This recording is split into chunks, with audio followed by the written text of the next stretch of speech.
He was an overweight alcoholic who just happened to be one of the greatest pure passers in NFL history. Sonny Jurgensen partied hard on Saturday and outplayed his opponent on Sunday. They claimed he didn't care and told him to lose weight, but he proved them all wrong. Jurgensen was doubted his entire career, and the doubts started the moment he entered the NFL, because he was drafted all the way in the 4th round by the Philadelphia Eagles. He was the backup for Norm Van Brocklin, one of the best quarterbacks in football. Despite his talents, Sonny spent his early years rotting on the bench. If that wasn't bad enough, Norm Van Brocklin was aging like fine wine. He had one of the best seasons of his career, and the Eagles, they made a miracle run to win the NFL championship. Meanwhile, Jurgensen was in his 4th year in the league and barely sniffed a game. Then, out of nowhere, Norm Van Brocklin stunned the entire league. Following that championship victory, Coach Buck Shaw and quarterback Norm Van Brocklin both retired. He retired at age 34 to become a coach for the expansion Minnesota Vikings. Suddenly, the Eagles handed the keys to Sonny Jurgensen, and he had to replace the man who just delivered them a championship. The pressure was suffocating. To make matters worse, critics pounced on him immediately, calling his arm rusty and calling the Eagles doomed. So, entering the 1961 season and wanting to prove everyone wrong, Jurgensen hit the gas. By season's end, he led the entire NFL in passing yards, breaking Johnny Unitas's record. Sonny had great arm talent, no doubt, but there was actually something else to his game. You see, he had this quick, explosive release, so he could throw it off balance and still hit his receivers right on the money. His impact that season was so evident that he earned first-team All-Pro recognition. Think about that. He didn't have the experience of Bart Starr or Johnny Unitas, yet he outplayed them both. Everyone predicted the Eagles would finish dead last. Instead, they fought their way to 2nd place in the Eastern Division, tied with the Giants in wins, edged out only because New York had managed to tie earlier in the year. Unfortunately, the fun wouldn't last forever. In the runner-up bowl, he suffered a serious shoulder injury. The MVP caliber version of Jurgensen that stunned the league suddenly looked like it might never return, and things only spiraled from there. The Eagles began to decline, and Sonny was injured once again in 1963. Then, when new ownership took over the franchise in 1964, that was the breaking point.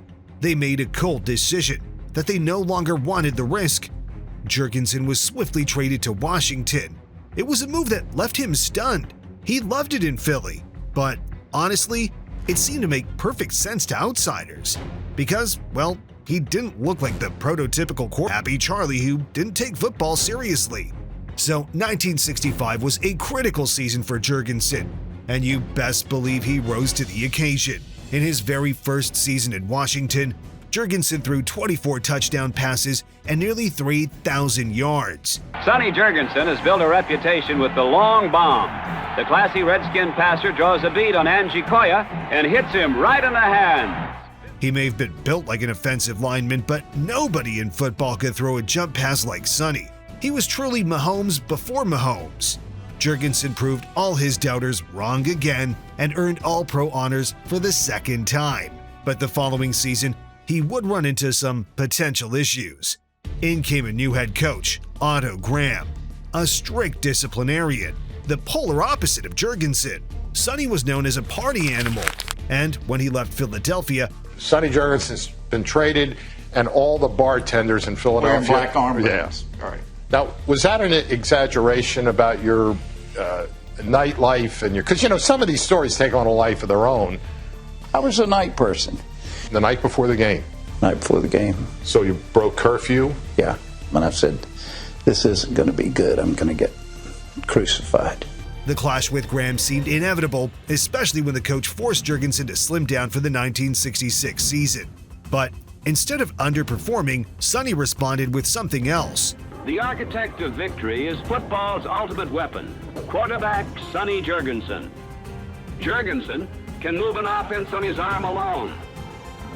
He exploits weaknesses and probes zones until the key to victory is found. This is called field generalship. Precision and timing are paramount. By season's end, he led the league in passing yards for the third time. Washington finished just 7-7, but here's the thing. They'd been 3-11 before he arrived. It was a massive step forward with him under center. Jurgensen proved he was a quarterback with a burning desire to win. The Otto Graham era, however, was forgettable. In the 3 seasons he was there, the Redskins never posted a winning record. But Jurgensen, he still outplayed nearly everyone, despite having a roster that was far from elite. He was, in many ways, a one-man army. With no rushing attack to speak of, they had to rely almost totally on the arm of Sonny Jurgensen and the hands and legs of the premier receiver in the NFL, number 42, Charlie Taylor. And here's what people rarely realize. Jurgensen played through injuries for nearly his entire career. The man was always hurting. Had he ever been fully healthy, who knows what heights he could have reached. So by 1969, he was 35 and battered, and everyone was waiting for him to hang it up. But this is Sonny Jurgensen we're talking about. He'd been doubted his whole career, and this was all the motivation he needed to crank it all the way up. Sonny Jurgensen's arm seemed healthy, and the Redskin attack was clicking. Now with the great Vince Lombardi coaching him, Jurgensen flourished more than he ever did. Jurgensen had always been an artistic passer, but seldom a winner. Under the Lombardi system, he was the league's leading passer. Vince Lombardi brought the victory smile back to Sonny Jurgensen, as the Redskins enjoyed their first winning season since 1955. In fact, many point to 1969 as the season that defined Sonny Jurgensen. At 35, battered and bruised, he still became just the 3rd quarterback to throw over 200 career touchdowns. Now, Sonny Jurgensen never got the fairy tale ending. He never reached a Super Bowl. But here's what matters. He didn't need a playoff resume to prove who he was. He was, at times, the best quarterback alive. He was one of the greatest passers to ever play the sport. He outperformed icons, broke records, and silenced doubters. He runs through sprints like a commuter who started on the far side of the parking lot and fights for the fierce fun of fitness at the advanced football age of 35. And he did it with a cigar in hand. I mean, could you see where the coach, evaluate me on how I play in the game? One of the NFL's great what-ifs and one of its purest talents. Everybody's got a thing about your weight, and I said, you don't throw the ball with your stomach, you throw it with your arm.